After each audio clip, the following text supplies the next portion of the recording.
All right, guys, let's take a look at the Atowak Ettore Drift watch. This was sent over to me with the understanding that it remains with me. It'll be added to the watch library. So big thanks to the brand for allowing me to keep this and share it with you guys. Check it out, possibly for an extended period of time. This is an oddball watch, right? A wild card, per se.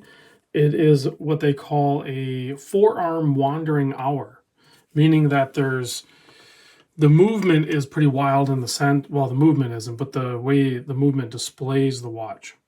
So let's talk about the size first, and then we'll get into that. So the case size on this is 47 millimeter. Lug to lug is also 47 millimeter. The thickness I measure at 13.5 millimeter. This like U-shaped crystal up here is actually sapphire, so custom cut sapphire for this particular case. 24 millimeter lug width. And the push-pull crown is 7 millimeter. You do have a display case back showing off the Miyota 8215 movement. So it is automatic. And I probably hacks, because a lot of the newer 8 series movements do, but there's no running seconds on this, so I wouldn't know anyway. Because the way the time is displayed on this watch is a little bit of a trick, right?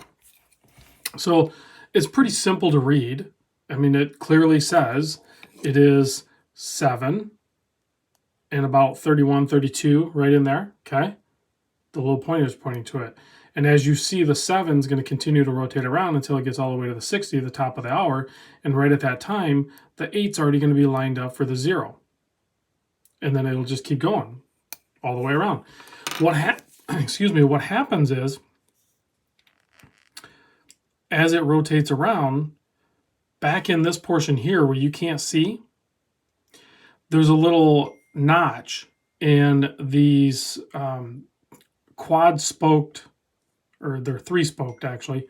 There's 4 arms with each arm holding a 3-spoke time indicator. So you can see, and as they go around, there's probably a really light pressure spring on there, kind of trying to push it forward, but it only does that and rotates forward once there's a cutout in the center disc that is concealed behind this branding and this portion here. And that'll rotate that one arm. So as it's making its rounds, it's all configured that it'll line it up for the next hour that is in sequential order. So it's a very interesting design, and I think it's something that you would typically see in much more expensive watches. And this one, although I wouldn't say this one's like, crazy affordable or anything like that. I'll put a link in the description. It definitely is on probably the higher end for a wild card. I think it's like $1,200 or something. When these were on Kickstarter, I think they were around the $700 mark, but now they've pushed up higher than that. There might be discount codes or whatever. You'll just have to go to the website and look.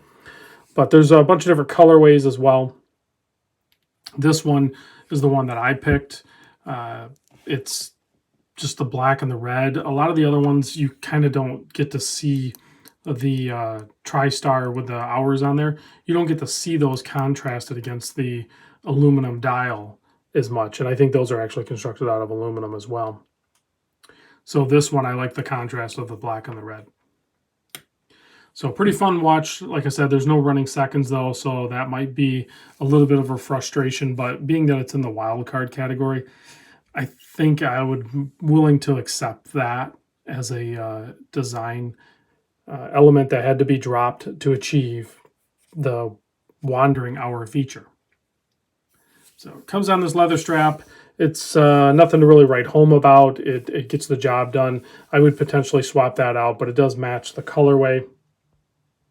But there's got to be other options out there. I mean, it's not trash. I mean, it's a good enough leather strap, and I think it would work with this watch totally fine. It did say it's a limited edition. This is number 366 of only 500. But like I said, there's many different colorways. The loom on this is really fun as well. But before we do the loom shot, let me pop it on wrist so you can see what that looks like. And again, with the push-pull crown, it's not going to have high water resist. It's a 30-meter water resist. And I know a lot of people, when I said 47 millimeter, they were like, oh, that's too big. But it's just a weird case shape or something like that. Like it doesn't, in a destro crown being over here, It wears on wrist totally fine. Like I don't have any problem with it.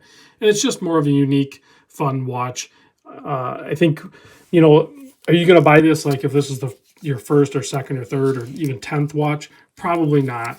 This is going to be something that someone that has a pretty large collection potentially and has played around, and they're just looking for more unique designs and features in a watch, but still on a relatively affordable range. I think that's where this one jumps into that category. It's a very niche market, but nevertheless, they exist and people do buy these and wear them, and I could see why. It's actually a very well constructed watch, and it's a fun conversation piece. So let me give it a quick blast with the UV light. We have a couple different colors, like 3 different colors lume, I think, on this one. It's fun. Check that out. So we have some green, we have some blue, and then we have this basically kind of orangish red going around there, making it look very sporty. And you even get a glimpse of some of the numbers below that picked up some of the lume. So pretty fun looking watch, both day and night. Like I said, conversation piece for sure. I dig it. Thanks for watching, guys. I'll see you on the next vid.